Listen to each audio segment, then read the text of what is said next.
Hello guys, நேற்று எனக்கு பர்த்டேனால அத்தை மாமா ரெட் வெல்வெட் கேக் வாங்கிட்டு வந்திருந்தாங்க. எனக்கு ரெட் வெல்வெட் கேக்கே பிடிக்காது. ஸோ அதனால் நான் சாப்பிடல. ஏன்னா எனக்கு ரெட் வெல்வெட் கேக் ரொம்ப பிடிக்கவே பிடிக்காது. ஸோ நாளைக்கு எனக்கு பிடிச்ச கேக் வாங்கி சாப்பிட்டுக்கலான்ட்டு தான் நான் கேக்கே சாப்பிடல.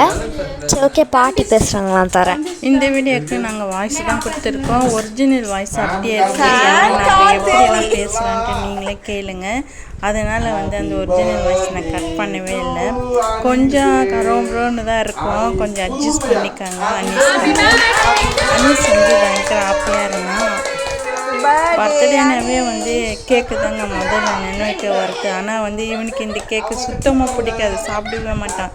கொடுத்தாலும் வேண்டாம் அப்படின்னு சொல்லிவிடுவான். அதனால் அவன் ஃபஸ்ட்லேயே சொல்லிட்டான், இந்த கேக் எனக்கு பிடிக்காது, நான் சாப்பிட மாட்டேன் அப்படின்னு சொல்லிட்டு. அதனால தான் அவனுக்கு பிடிக்கவே இல்லை. அனிஷ் பிடிச்சதெல்லாம் சாக்லேட் கேக்கு தான் பிடிக்கும். அதனால் இன்றைக்கி அவங்க அப்பா வாங்கிட்டு வரேன்னு சொன்னாங்க. அடுத்தது அவனுக்கு ஸ்பெஷல் அவனுக்கு பிடிச்சது கேசரி ரொம்ப பிடிக்கும். அதனால் காலையிலேயே நான் கேசரி செஞ்சிட்டேன். அடுத்தது மெதுவடை பிடிக்கும், அதுவும் செஞ்சிட்டே இருக்கிறேன். இப்போ சரி, இந்த வீடியோ அப்லோட் பண்ணிடலாம் அப்படி சொல்லிட்டுக்காக தான் நான் இந்த வீடியோவை ரெடி பண்ணி உங்களுக்காக நான் அனீஸ் பர்த்டே கொண்டாடுறது எப்படிலாம் கொண்டாடுறதுக்காக நாங்கள் போடுறோம். ஓகே காய்ஸ், நேற்று எனக்கு பர்த்டே விஷ் பண்ணியிருந்தாங்க என்கேபி ப்ரோவும் சதீஷ் ப்ரோவும். Thanks NKP bro, Sathish bro.